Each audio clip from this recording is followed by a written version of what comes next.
is that you're finding a video relating to 3D, so 3D modeling tutorial. Find something more specific than that if you haven't done that, so I'm just going to grab this one. I'm going to watch the video. I'm going to make sure I understand, you know, the overview of it.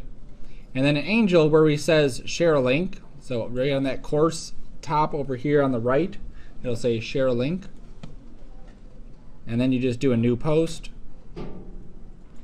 Give it a title, face modeling in Maya.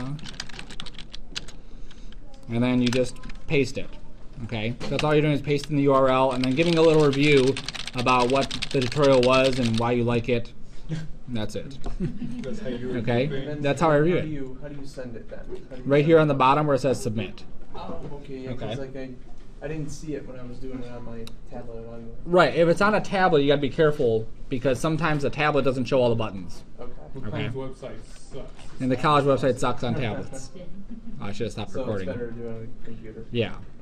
Okay. And then make sure you also reply to someone else's review or someone else's link too. So watch the video, at least part of it, and you know, get a feel for it. The purpose of this is so that you understand to go out there and look for tutorials. Okay, to realize that everything in this class you're not going to get from me. A lot of this is going to be I'm giving you a pathway, I'm giving you assignments, and kind of setting some markers and kind of setting some goals.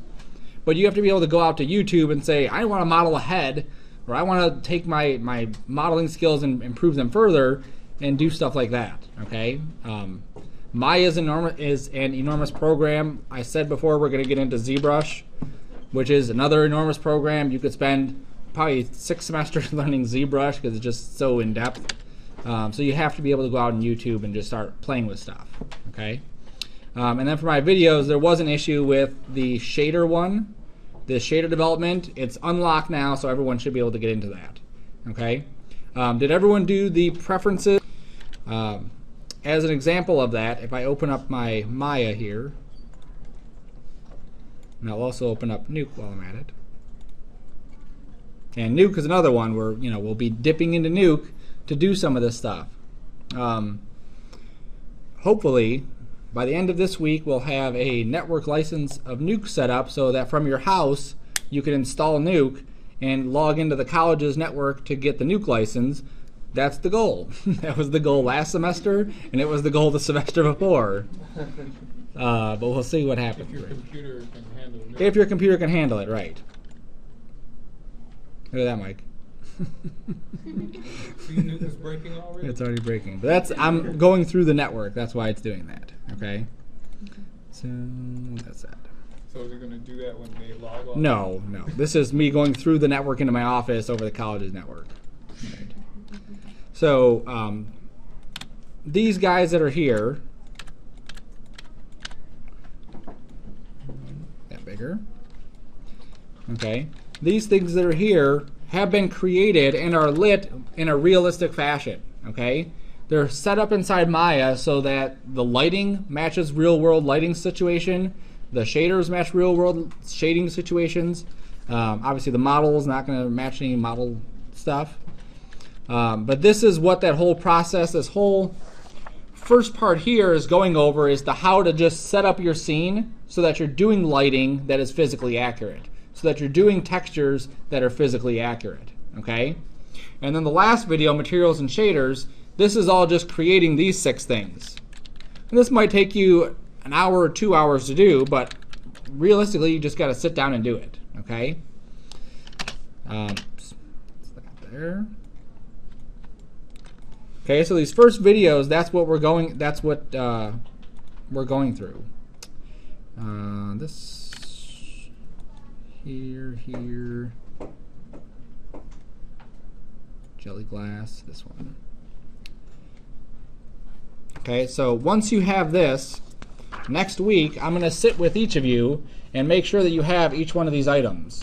Once you have each one of these items, I check it off and I take the paper and there you go. Okay, that's it. That's that assignment done. Any questions on making sure you watch the videos and follow the stuff? No, the videos are step by step, everything. They're re-recorded for 2015, so everything is fresh. Yes, sir. How can you check if we have that? Like, what if we didn't watch the videos or do the stuff that we're supposed to do? I'm gonna see, because I'm literally gonna sit down and say, okay, interface customizing, show me your marking menu. Okay, show me snapping. Show me your metal. Like from our computer, from this computer, right? Okay. So you're gonna bring in your files so I can see them. You're gonna bring up these guys, and you're gonna show me each one of these for that last one. So like through a flash drive, whatever flash drive we get. Right. And these 6 materials right here. These are your basic materials. These are, as you start creating stuff, you start creating a room, you start creating anything. These are the 6 that you're going to be using over and over again. Sorry. Could we do it from here? Yeah. Could we come in the lab and do it? Yeah, you can come in a lab. The lab schedules are on the door outside, so you can come in there. We don't have Nuke set up yet, so you definitely need to come in here because part of this is going through the Nuke stuff, okay? It's basically getting you ramped up for all the stuff you're going to need for the rest of the semester, okay? Every assignment, we're going to be going into Nuke. Every assignment, you're going to be using the linear workflow and setting your shaders up this same way, okay? There might be additions here and there, but I want to make sure everyone has the same basically setup at the beginning so we know that we're going to replicate these settings for every assignment and then maybe tweak some stuff here and there. That make sense? Yes. Okay? So that's why these 3 things are so important to make sure we get done. All right? So any other questions on this first assignment? Okay. When's it due? Next week. Okay. So then, as we're rendering those things out, as we're doing other stuff, as we're doing whatever, the next part of it is this part. Is we're doing a product rendering. Okay? So this is, if you look at this, it's glass, it's plastic, it's a matte material in the background. I have other stuff going on too inside of Nuke that's making it look the way it looks. Here is, make sure I have my things right. There we go. So this one here is my rendering right outside of Maya. This one is my Nuke modified rendering. Okay, if you look at the difference between them, you can see that the modified one has a little bit more glow to it, a glow. There's also, if we look at this closer, well, it's hard to see, but there's a little bit of what's called depth of field on it, so we actually get a little bit of fuzziness as we get further away from the camera. There's also some ambient occlusion to this, so the shadows look a little bit nicer. Okay, so there's some extra work done down here. You can't read it because of whatever that's doing. But there's other stuff happening to this, okay? Now, you're not going to be going crazy with this first assignment and doing a lot of that kind of stuff. I went crazy because I know more about Nuke. But as for our first assignment, we just want to go in there and do something simple like this, all right? So here's some examples from last semester. Of course, it crashes. This one? Yeah. I'll just reopen those. There we go, there's one. So here's one that didn't crash. And this one is what is that, Ed? Is that what is that? What is your product? Is it spray paint? Thank you. So this is spray paint. So his product was spray paint. Okay, you get to pick any product you want to do, but it should be something simple. I don't want anything like my product is a Segway. Okay, it's very difficult, very time-consuming to render. This is a cylinder and a cylinder. That's what that is. The rest of it comes from texture. This process is just to get you used to setting up some more lighting, doing some texturing stuff, going into Photoshop, and rendering some stuff out, and then taking it into Nuke. Okay, this was the most complex thing in his, is that mask right there. Okay, now let me open up the other ones I didn't want to open before.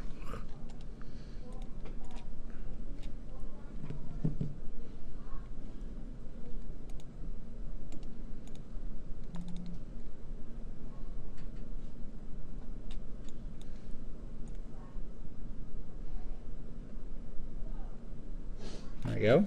So this product was Mitchum Power Gel. He's got a bar of soap here. He's got a soap dish. He has a toothbrush. He has the deodorant right there. He's got a sign in the background. It's a scene, okay? It's not just a single product. If you go to the internet and you look at product shots, you'll find that a lot of these are simple, just products. Here we go. Just a product. Just a product. Okay? And that's great, except that's not what we want here. We want to have a little bit of a scene. I want to see the product. I want to have a sign in it.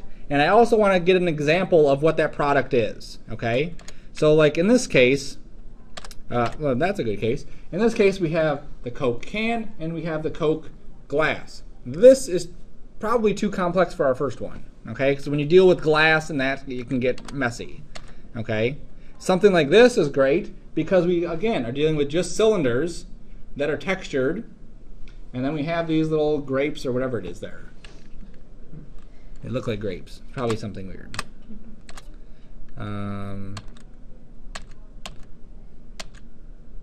So even those would work. I mean, you can do it. It's just going to take you longer to do those kinds of things. Okay, even something like this, which I think is a CG one. No, it's photography. You could do something like that, but it's a lot of work. Okay, this is your end goal. We're starting off with just kind of like, here is the process for it, and then on your own, in your free time, you could create something like this that you could put in your portfolio. Okay. But we don't want something like that. That's too boring. That's too boring. Okay? This is kind of cool. Even something like this, if it refreshes, it's 5,000 pixels. There we go. We have these, even though they're the same thing, or the same shape, there's 6 different textures here that we could add. So now we're kind of creating like a campaign, you know, of different things. We have leaves here, mints. We have lemons and limes. We have some flowers.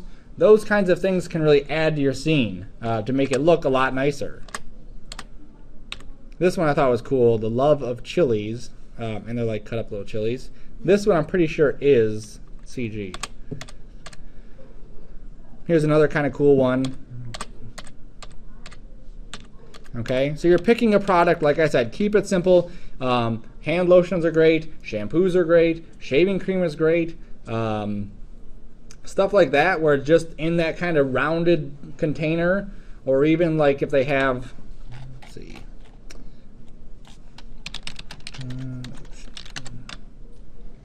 something like this that's not perfectly round, but we has that tapered edge on it. I've had people do cologne before too, or something like that. Okay, and then we're going to have just a little scene there. So also when you come in next week, you're also going to be creating or having ready what you want to create. Okay? Now when you come in and you're showing me your stuff for your assignment number 1, I don't want it to be, I'm going to show it to you at 11 o'clock. I want to see it within that first hour. Okay? My class is open Wednesday night also, so if you want to work Wednesday night, same time, you can come in Wednesday and work too. And that way, when you come in next class, next Monday, you can start working on this. You can start the process. Okay, lots of hand lotion type things. So try to find something in here. Draw up some different scenarios of what you want to put in there. It doesn't have to be complex. If you're looking for vintage shaving cream or vintage, well, that's perfect right there. There you go. See, so now I'm thinking of like an actual time frame where I'm doing like a vintage thing. So I have, instead of the Gillette Mach 15 or whatever it is, we have this razor and we have that thing. And we have this really cool logo on here and we have this, you know. It's different than doing something that's always like up to date, always modern. It kind of stands out a little bit better.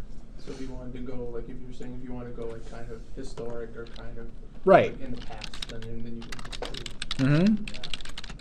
Yeah. I typed historic. I went antique. That's how distracted I get. Okay. So there's like another type of thing. Obviously, you wouldn't want to just model the kit. You would take the pieces out and pretend that you're laying it out, you know, on a table or whatever, kind of showing it off like you're trying to sell it. There's some other stuff here. And some of these you can, I watch a lot of TV usually while I'm working. So like one of the shows had a vampire killing kit, something like that. There you go. So you could find like a vampire killing kit, and obviously not the cross things, but some of these items in there you might want to model and show a vampire killing kit. I'm like, that's kind of cool. All right, so you can find some random stuff on the internet, obviously. But the goal, your mission, is to find a product that you want to do, find a couple items that can go with it, assign, and then draw out your detailed sketches of it, get your reference images, and then get at least 5 textures you're going to use for it. Okay? One of your textures you're going to be creating, so you can just hold off on that one. All your labels are going to be created by you. So your Gillette can, there we go. This Gillette can shaving cream label is going to be created by you. Okay? You're going to go into Photoshop and you're literally going to create that entire label and put it on your 3D object. Okay? Once you get out of school, you're not able to just go to Google and right-click and save this and start using it for imagery. Okay? In school, you can learn about it, you can grab these things, and no one's going to typically harass you. You start doing this professionally, you're going to start getting sued. Okay? Yes, ma'am. So you want us to try to like look one up and then try to match it and make it, or? You're eventually going to make it. Don't worry about making it yet. Okay? But the other stuff you might need is, let's say I know that I need, I'm modeling a lemon or a lime, so I can find a picture of a lime. Perfect. Here's a picture of a lime. I'm going to grab this image and use that as a texture for the lime that I'm going to create. Okay? Or I would use this outside part as a texture I would create for my lime or whatever. I'm doing a wooden handle, so I need to find a wood texture. So I'd go out here and I'd find a wood texture. Anytime you're getting textures, look at what kind of wood it is, look at where you're trying to place it, and make sure those two things match. Because I couldn't grab this and use that as a handle for my razor, because that wouldn't work. These are planks of wood. Okay, if I'm doing a razor, typically that would be something like this, which is a fine piece of wood, which is just like a big board that they've cut a razor handle out of. Okay, it wouldn't be that obviously either, or that, or any of these other ones. Okay, it's too often people are like, I need wood. I grab the picture of wood and I drop it on there and it's beautiful, but it's not.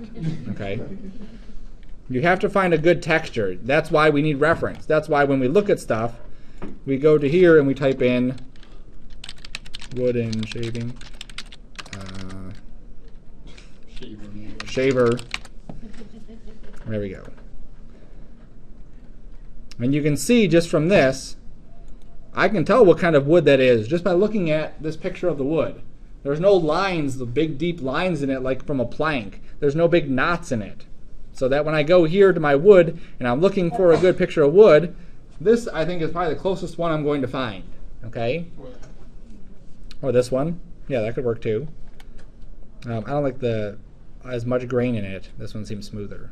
We also want to find big images. So even though this picture here looks nice, when I click on it, it may not be very big. It actually is. It's pretty good size. Okay. But we also have to look at the size of it. We have to look at the quality of it. Just for fun, I'll show you that some images on Google. Lighting of it. Yeah, the lighting of it. Might have to cut it in half and then flip it over to make it tileable. Yeah, this image is kind of small. If I was taking this and using this as a floor in my room, there's no way. There's no way that this image would work. One, it's way too dark here, a bit dark here, and it's really light in the middle. So when I start taking this and duplicating it over and over and over again, I would see that pattern. Okay, we'll get more into that. But right now, just go out there and try to find images that work. We're not at that stage yet. Okay? All right, does that make sense? I'm just going to get out of Google Images right now. Okay? So next time when you come in, we're going over all of this stuff, making sure you have all of these within the first hour of class. And then on this, we're making sure you have your detailed sketches, your reference images, and your textures for that.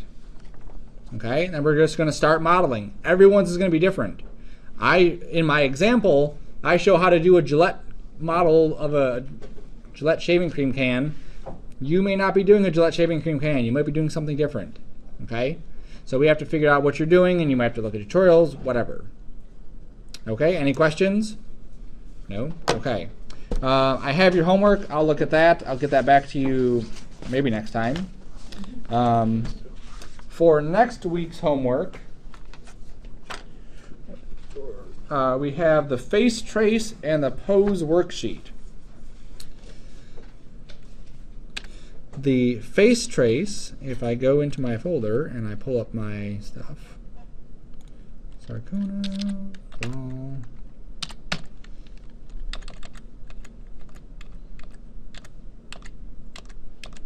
There we go. Okay, so what we're doing with the face trace, and some of you already heard this one, is we're taking this sheet here, the face tracing sheet, we're putting a blank piece of white paper on top of it, and we're tracing the major features of the person, giving us drawings that look like this. You're tracing them, you're not redrawing them like from scratch or kind of like looking at it and you're just tracing. That's all we're doing. Okay, you can use a light table, that's fine. The purpose of this is just to get you in the mindset of, some people are like, I can't draw a face. Well, if you practice drawing it, even if you're tracing it, eventually your hand will acclimate to, what does it do? What does a face look like? Your eye will understand that. And then you can start to draw those things by hand without having to trace it. Okay? So that's all you're doing for the face tracing. Good? No questions there? Any? No? Okay. The next one is the pose study worksheet. Okay? This one's a little bit trickier. In this one, you have to use your imagination. You're still tracing in this case, but you're not tracing the body. What we're tracing is the bones. Okay? Imagine that inside each one of these people are these things called bones that connect our body parts together. So what we're doing is, like for the elbow, you would draw a circle for where the elbow is. You would draw a circle for where the wrist is, and then you would just connect those things together. Okay? So if you look at the example here, let me zoom in on a couple of these. You can see where the hip bones are. They're not straight across. This hip bone up here is off to the left. This one is off to the right. Here's the knee. Here's the ankle. Okay? So you have to just be able to look at these pictures and you're tracing that still. Okay? So you're just kind of putting a little indicator as to where the knee is, indicator as to where the ankle is, and then you're just drawing a line to connect those two things. Okay? This is showing you a little bit about mechanics. We have to understand mechanics even as modeling. When we start modeling stuff, we have to understand where things move from, because that's going to be a big indicator. If I start modeling my hand and I put a bone right in the center of my finger, it's not going to work correctly, okay? Because your bone is actually slightly higher than the center of your finger, all right? So we have to keep those things in mind as we're working. Okay, any question on this one? So this is what it kind of is supposed to look like. Right, this is the example of what it's going to look like when you're done. Okay, and I did the outline. I just kind of outlined them too, just because it seemed to kind of complete it, look cooler. And you can see it better. Yeah. Right, and you can see it better in what the pose was. Yeah. Now the cool thing about this too is, as you're modeling stuff, you want to kind of show your stuff off in the best light. The same thing as our composition here. If you're doing a single character, you can lose the entire character by not having a good pose. You could model the hell out of the character and give a crappy pose and it just turns out bad. Okay? These are all high action poses. You can tell exactly what's going on in them without looking at the original image. That's what a good pose should be. Okay? So when you model a character and you're posing the character, they should have some sort of motion to them already that kind of shows off what's happening. It's obvious they're shooting a bow and arrow here. It's obvious they're doing a cartwheel. And this person got punched, and this person's just standing there, and this one's flipping, okay? So you can kind of see that just from seeing this silhouette, all right? And that's what we should be worried about when we're doing any kind of modeling like this. One of our projects is going to be organic modeling. We'll get into more of that stuff. Okay, any questions on that? No?